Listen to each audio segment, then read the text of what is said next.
Let's take a closer look at the first page of the text. See if you can spot the nouns in this section. Once upon a time, Goldilocks was playing in the woods near her home.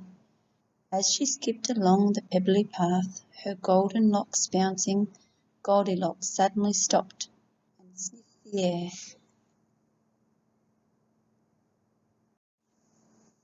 Okay, how many nouns did you find in this section?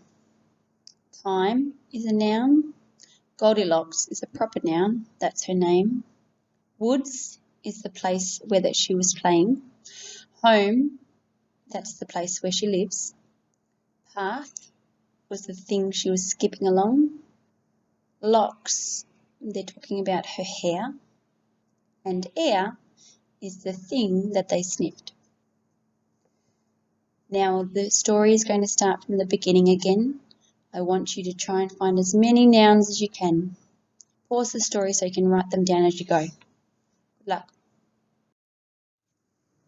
Goldilocks and the Three Bears, illustrated by Gavin Scott.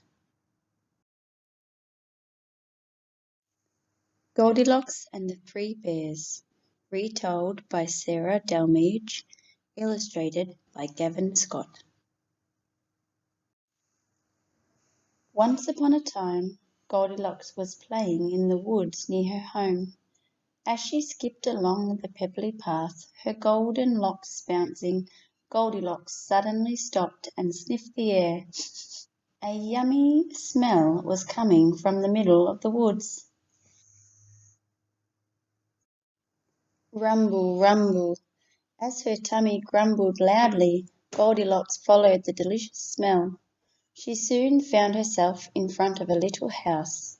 "I wonder who lives here," she said. Goldilocks knocked loudly on the front door. Knock, knock, knock. But on the last knock, the door swung open. There was no one at home. Goldilocks saw 3 bowls of porridge on the kitchen table. "I'm sure no one will mind if I have a little taste of this porridge," she told herself. Goldilocks ate a spoonful of porridge from the biggest bowl. "Yuck!" she cried. "This porridge is far too cold." Goldilocks tried the medium-sized bowl. "Ouch!" she gasped. "This porridge is far too hot." Finally, Goldilocks took a little mouthful from the smallest bowl. She sighed.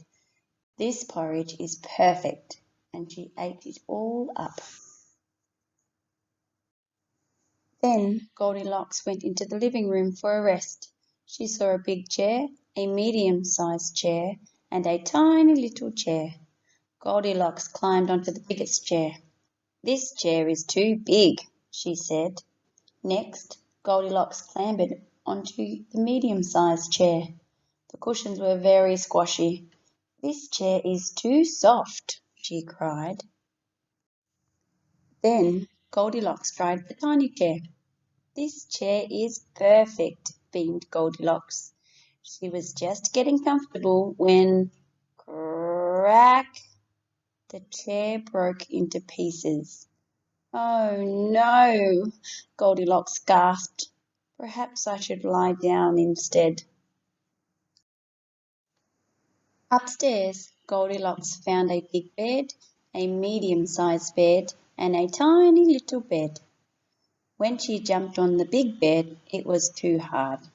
The medium-sized bed was too soft for bouncing, and the little bed was perfect. Goldilocks sighed happily.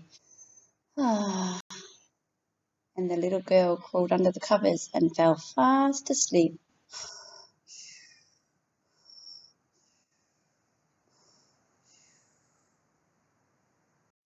Meanwhile, 3 hungry bears returned to the little house. They had been for a walk while their hot porridge cooled down, but the door was already open, and there were muddy footprints in the hall. "Someone's been eating my porridge," roared Daddy Bear. "Roar!"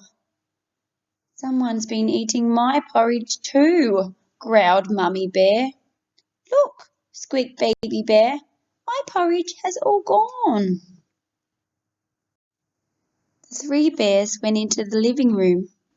Someone's been sitting in my chair, roared Daddy Bear. Someone's been sitting in my chair too, growled Mummy Bear. Someone's been sitting in my chair, squeaked Baby Bear. And they've broken it. Suddenly, the three bears heard a noise coming from upstairs. Someone's been sleeping in my bed, roared Daddy Bear as he stepped into the bedroom. Someone's been sleeping in my bed too, growled Mummy Bear, straightening the cover. Someone's been sleeping in my bed, squeaked Baby Bear, and she's still there.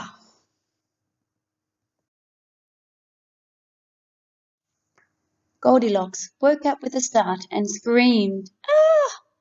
The three bears watched in surprise as she ran off through the forest as fast as her little legs would carry her. And guess what? The three bears never saw Goldilocks again. The end.